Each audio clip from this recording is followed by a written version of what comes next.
Para business leaders dan intellectual business community, kita lanjutkan diskusi kita hari ini, yaitu how local companies keep multinationals at bay. Walaupun strategi yang dipakai Pak Alex beda dengan yang ditulis dalam artikel Harvard Business Review tersebut, tetapi strategi tersebut real, nyata, dan dialami dan dipraktekkan dan sukses. Dan perlu kita eksplorasi lebih lanjut untuk menambahkan konten di dalam artikel Harvard Business Review ini.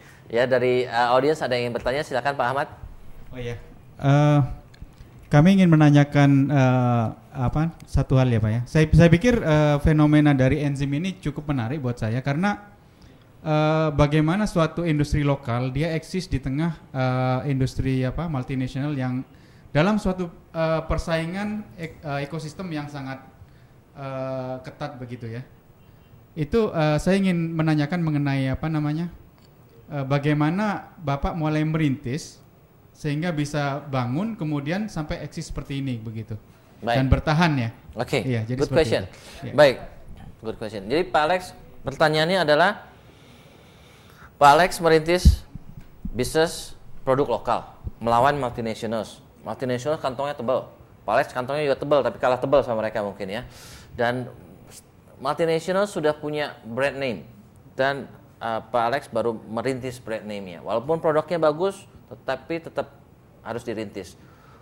So far bagaimana Anda bisa menjaga produk bayi yang bagus ini bisa menjadi sekarang produk yang besar, cukup besar dan sudah dikenal orang.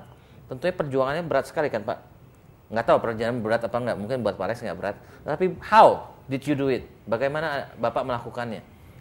Kembali ke sebagai industri, itu saya anggap sebagai petani. Pertama itu dia melihat seednya.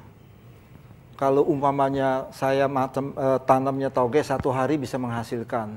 Kalau cabai 3 bulan, kalau pisang 1 tahun, mangga 5 tahun, durian 8 tahun, jati 30 tahun. 30 tahun. Kita harus tahu dulu seednya apa. Kalau kita sudah tahu, baru kita berani. Bagaimana Bapak bisa tahu seednya dari mana? Karena produk itu dari produk kelas, produk model, produk name. Yang paling susah itu produk name. Karena yang saya jual bukan produknya, adalah mereknya. Ya, produk made in the factory but brand built in your mind. Itu susah sekali.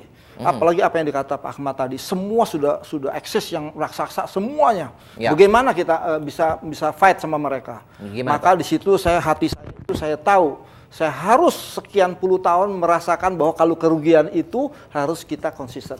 You realize from the beginning, Pak? Of course. Dari beginning, start. Berarti you sudah siap invest uang segitu banyak? Iya. Tetapi memang scope-nya itu saya dari kecil sekali. Kalau saya scope-nya gede, hancur saya kira. Tapi kenyataannya Pak ya, biasanya kalau kita udah siap untuk sekian lama untuk invest, untuk rugi, kenyataan di lapangannya ternyata investasi yang diperlukan berlipat-lipat lagi daripada yang kita scope-nya kita kecilkan. Oke. Jangan satu provinsi jadi satu Republik Indonesia, satu bila perlu satu kota, satu kecamatan, satu lurah barangkali. Jadi scope-nya yang dikecilin ya. Dikecilkan. Jadi kita losses kecil. Jadi kita bisa bertahan terus.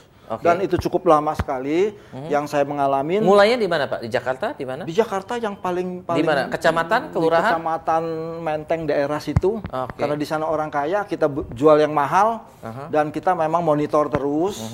Ya, dan kita create demand di daerah situ. Di satu titik selalu setelah selesai berhasil kita pindah ke titik lain.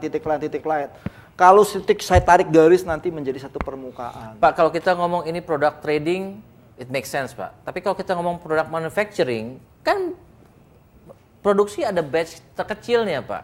Dan kalau demikian kita ada investasi dalam inventory dan juga bisa expired. Bagaimana you mulai dengan kecil tapi apa batch-nya benar-benar you bisa bikin kecil juga? Nah, di sini itu pun juga bagi orang awam kalau tidak sadar itu menjadi bingung itu. Saya kerja 2 minggu untuk 1 tahun. Buruhnya saya bayar terus tuh. Dan saya pertahankan. Maksudnya karena produksinya 2 minggu, yang 50 minggu nggak produksi? Nggak usah kerja, 11 bulan setengah itu tidur semua. Oh, enak sekali Pak. Iya, dan itu saya bayar semua. Karena saya tahu produk saya itu luar biasa sekali. Jadi saya pertahankan terus. Ya, dan untuk itu saya berikan edukasi semuanya. Karena katanya kalau two way communication itu yang paling jitu. selama kita bisa menceramahkan dengan baik dan mereka bisa mengharapkan sesuatu dan kita memberikan yang lebih sehingga mereka merasa puas dan mereka akan bicara sendiri itu.